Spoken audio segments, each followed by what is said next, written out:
Lawrence Bishnoi अगला दाऊद इब्राहिम बनते जा रहा है? क्या आपको नहीं लगता लॉरेंस बिश्नोई और दाऊद इब्राहिम की जिंदगी कुछ मिलती जुलती है? इसलिए मैं बता रहा हूं क्योंकि दाऊद के पिता मुंबई पुलिस में सिपाही थे, वहीं लॉरेंस के पिता पंजाब पुलिस में सिपाही थे।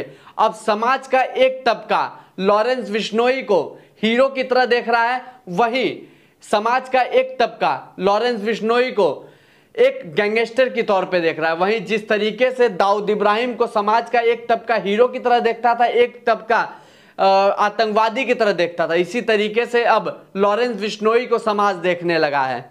वहीं एक तरफ जब दाऊद इब्राहिम ग्लास पहनता था तो लोग उसको जिस तरीके से ट्रीट करते थे, वहीं दूसरी तरफ लॉरेंस बिश्नोई जब हुड्डी पहनता है तो लोग उसी तरीके से ट्रीट करते हैं।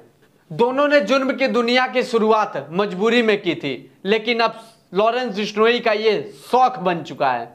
वही लोग अनेकों तरह की बातें कर रहे हैं, लॉरेंस बिश्नोई और दाऊद का कंपैरिजन कर रहे हैं। वहीं दूसरी तरफ राम गोपाल वर्मा जो एक बहुत अच्छे डायरेक्टर हैं, वो कह रहे हैं कि लॉरेंस बिश्नोई पे जब मैंने लिख के और अपनी प्रोफाइल पे इसको पोस्ट किया तो मेरे फॉलोवर्स से ज्यादा लोगों ने इसकी उस चीजों को पढ़ा जो मैंने लिख के पोस्ट किया था। तो जरा सोचिए लॉरेंस बिश्नोई के कितने फॉलोवर्स हैं, लोग इसको हीरो की तरह देख रहे हैं, क्यों ना इस पे एक फिल्म बना दी जाए। उसी तरीके से दूसरी बार में राम गोपाल वर्मा ने कहा जब दाऊद इब्राहिम के ऊपर हमें फिल्म बनानी होती थी तो दाऊद इब्राहिम की इतनी अच्छी कद काठी नहीं थी, इतनी अच्छी सुंदरता नहीं थी कि दाऊद को उसमें हीरो बनाया जाए, हमको किसी और को ढूंढ के हीरो बनाना पड़ता था। लेकिन लॉरेंस बिश्नोई को मैं इस तरीके से देख रहा हूं कि बॉलीवुड में टॉलीवुड में उसके जैसा सुंदर कोई है ही नहीं, उसके जैसा कदकाठी कोई है ही नहीं।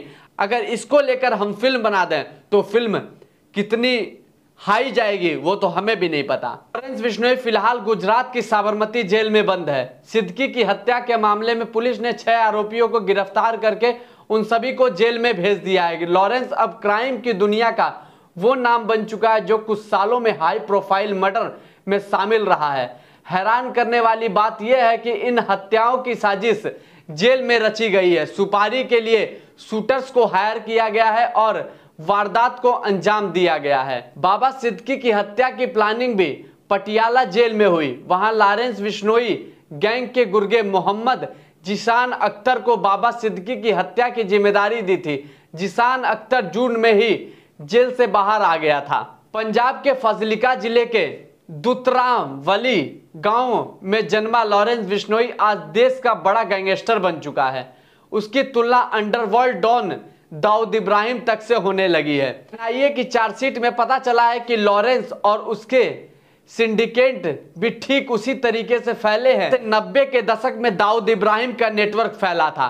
दाऊद भी छोटे मोटे अपराधों से अंडरवर्ल्ड की दुनिया में कदम रखा था। अब बात करते हैं छात्र राजनीति की क्राइम दुनिया, किस तरीके से लॉरेंस बिश्नोई इस क्राइम की दुनिया में आया। इंटरनेट पर लॉरेंस बिश्नोई के बारे में जो जानकारी मौजूद है उसके मुताबिक वो 12 फरवरी 1993 में पैदा हुआ था। उसके पिता हरियाणा पुलिस में सिपाही थे। 5 साल में ही उन्होंने रिटायरमेंट ले लिया और खेती बाड़ी करने लगे। लॉरेंस का असली नाम सतविंदर सिंह बताया जाता है। उसके माता पिता चाहते थे कि वो गांव से बाहर निकले, इसलिए चंडीगढ़ के डीएवी स्कूल में उसका एडमिशन कराया। लॉरेंस को एथलेटिक्स में इंटरेस्ट था, इसलिए वो पंजाब यूनिवर्सिटी भी आने जाने लगा। 2007 में उसने लॉ की पढ़ाई के लिए पंजाब यूनिवर्सिटी में एडमिशन लिया।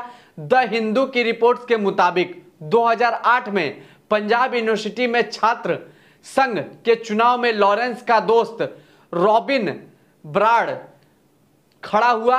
तब सामने खड़ा उम्मीदवार धमकाने के मकसद से लॉरेंस ने अपने दोस्त की लाइसेंसी रिवॉल्वर से उसे गोली मार दी। पुलिस ने लॉरेंस और उसके दोस्त के खिलाफ अटेम्प्ट टू मर्डर का केस दर्ज किया। इस कारण लॉरेंस को 2 महीने में जेल में बिताने पड़े। उसके जेल में रहने के कारण रॉबिन चुनाव हार गया। जेल से बाहर आने के बाद लॉरेंस ने जीते हुए उम्मीदवार के भाई पर गोली चला दी और उस पर अटेम्प्ट टू मर्डर एक बार और केस दर्ज हो गया।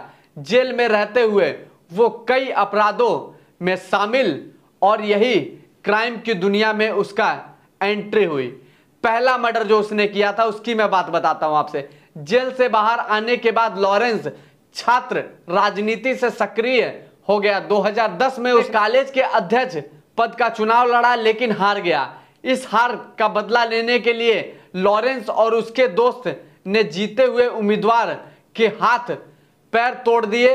उसे कई दिनों तक जेल में रहना पड़ा। जमानत पर रिहा होने के बाद उसने छात्र राजनीति पर ध्यान दिया और 2011 में अध्यक्ष पद का चुनाव जीत गया। कॉलेज में पढ़ाई के दौरान ही लॉरेंस की मुलाकात गोल्डी बराड से हुई। गोल्डी बराड एक NIA की वांटेड लिस्ट में है। 2012 में ग्रेजुएशन होने के बाद भी उसने छात्र राजनीति में अपना दबदबा बनाए रखा। उसका गैंग बढ़ रहा था। कॉलेजों, यूनिवर्सिटियों व छात्र संघ चुनाव में लॉरेंस की गैंग के लोग उम्मीदवार बनते थे। रिपोर्ट बताती है कि 2013 में मुक्तसर के सरकारी कॉलेज के चुनाव में जब लॉरेंस उम्मीदवार चुनाव हार गया तो उसने जीतने वाले उम्मीदवार की हत्या कर दी। इसके बाद लुधियाना नगर निगम चुनाव से उसने अपने दोस्त के चचेरे भाई के खिलाफ खड़े हुए उम्मीदवार को भी गोली मार के हत्या कर दी। इसी तरीके से लॉरेंस जुर्म की दुनिया का बेताज बादशाह बन गया। जगह जगह अपने गुर्गे फैला दिए। उत्तर प्रदेश, मध्य प्रदेश, दिल्ली, बिहार, झारखंड, रांची, हरियाणा, राजस्थान, हर जगह उसके गुर्गे फैले हुए। यही नहीं, भारत में ही नहीं, भारत के बाहर अन्य देशों में उसके गुर्गे फैले हुए हैं। किस तरीके से इसका साम्राज्य बढ़ता जा रहा है। अब लोग इसको, कुछ लोग हीरो की तरह देख रहे हैं तो कुछ लोग विलेन की तरह देख रहे हैं। जिस तरीके से समाज में दाऊद इब्राहिम को लोग हीरो की तरह देखते थे तो कुछ लोग विलेन की तरह देखते थे, वही लॉरेंस बिश्नोई को समाज में लोग, कुछ लोग दोस्त की तरह देख रहे हैं तो कुछ लोग गैंगस्टर की तरह देख रहे हैं। बाकी आप क्या सोच रहे हैं, आप कमेंट सेक्शन में जरूर बताइएगा।